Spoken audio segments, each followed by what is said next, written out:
Hello lads, I'm Texas Talk and welcome back to another video on the channel. In this video, I'm going to be going through all the ins and outs, so transfers wise about Sunderland and also about pre-season, talking about the games in pre-season and giving my opinions on it. So, as you can see on the screen right now, the first signing we have made is Jack Baldwin for a transfer fee of £200,000. We bought Jack from Peterborough. He is a defender and he's 25-year-old, and basically we bought a player here that we desperately need. We desperately needed to shape up our defence properly after the past few seasons of conceding way too many goals.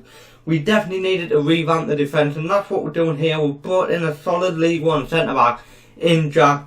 He come from Peterborough. I believe he was the Peterborough captain as well. So that's pretty decent. If he's the captain, it means he's got leadership in the back as well, which we desperately need. Got that leadership now with Jack. And £200,000, I don't think a bad price at all. It is the first bit of money we have paid for a player in the transfer market, I believe.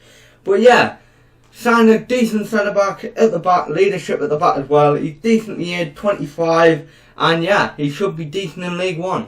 The next player we have signed is Glenn Lovens on a free transfer from Sheffield Wednesday. He is also a defender and he is 34 years old, so he's a bit older, but that means he's got experience, which we need as well at the back. We need that experience at the back as well.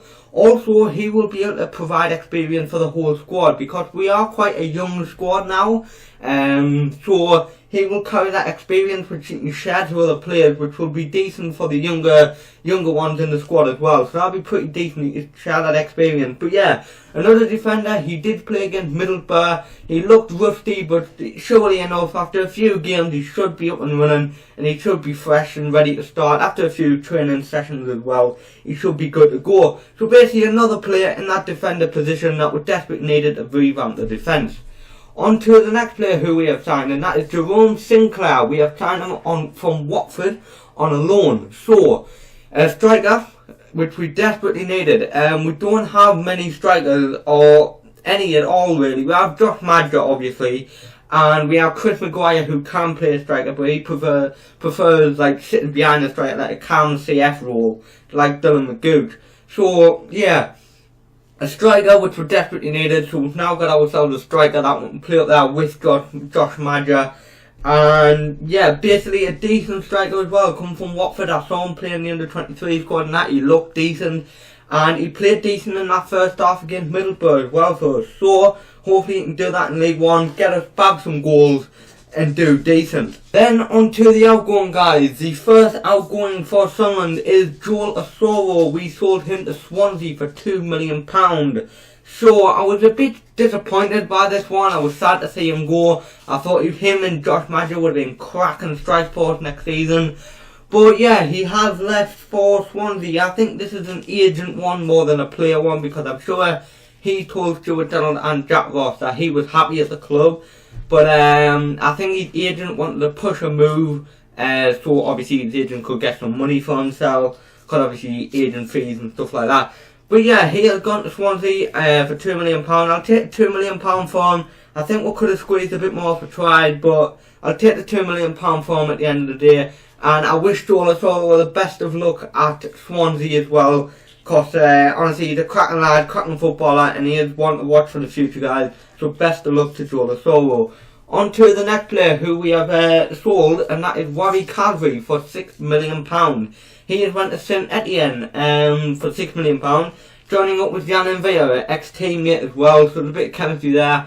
And yeah, he's got to St Etienne. I'm glad to see the back of him, just because obviously he's a cracking player, don't get us wrong, but he spent the last season on loan and he doesn't want to play League One football. He doesn't want to play for the club anymore. Plus he's on a high wage, so we need him out of the club to save that money on his wage bill, because it was way too high for League One. But yeah, we're sold him for £6 million. With add-ons, eventually we will get around £9 million for him. So a decent deal in the end. Again, I think we could have squeezed a bit more for him, but in the end I'll take that £9 million for him. And on to the last player we have sold, and that is Callum McManaman. This one come to a shock to me, guys. I wasn't expecting this one, McManaman to leave the club, to be fair. Basically, he's gone to Wigan for an undisclosed fee. I'm not sure what the fee is. I've tried to look about, but I can't really find anything. So it's an undisclosed fee, guys.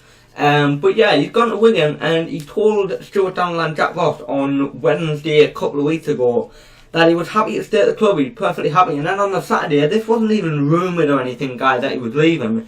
Just all of a sudden, Sky Sports come up and said he's gone to Wigan. And honestly, he wasn't expecting it, guys. Wasn't expecting it at all. But basically, he's gone back to Wigan. Obviously, a former player there before. So he's off back to Wigan. And yeah, all the best luck to them, guys. But basically, I just wasn't expecting the transfer. It come out of nowhere.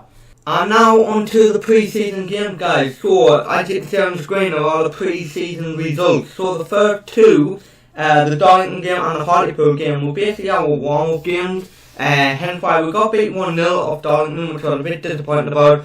Drew 1-1 against Hartlepool, which I was also a bit disappointed about. But at the end of the day, the players are rusty. They're just coming back to pre-season. They're just getting their match sharpness back. And yeah, they just need to get warmed up again, match sharpness and plenty training, plenty running about, get that fitness back again, and hopefully they'll be good to go. So the first two games, obviously the players were very rusty, but then in the third game against Grimsby, we won that 1-0, and then we went on to a 6-0 win against St Mirren. What? I was not expecting that, guys. 6-0, wasn't expecting it at all.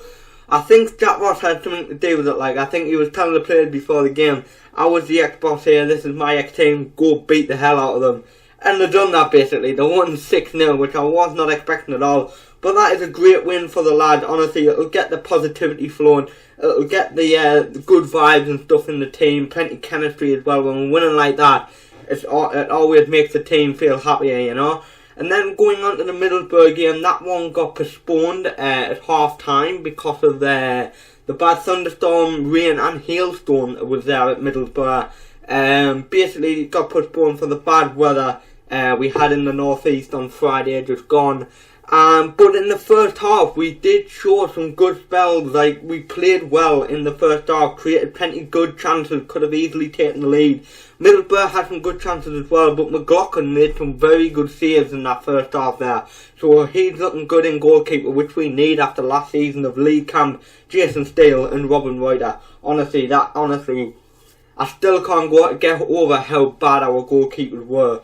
But yeah, McLaughlin looked like a good sign and he looked good in goal there. He looked quite comfortable. But yeah, that is basically pre-season over with, and we head on to the season. First league game of the season on Saturday against Charlton. I will be watching it because it's on Sky. So I will be watching that game, supporting the lads, and hopefully we can grab a win. We need to get off to a good start in League One. We can't keep on drawing and losing games at the start. We just need to get winning straight away, keep that winning positivity going, and keep on winning games. Basically, that's what it's all about. But yeah, guys, I hope you have enjoyed this video today. If you have enjoyed it, leave a like, that would be greatly appreciated. Also, subscribe if you're new around here as well, that would be greatly appreciated as well. Twitter and Twitch is in the description down below, be sure to go and follow me over there. And yeah, guys, I shall catch you guys later. Come on, the lads.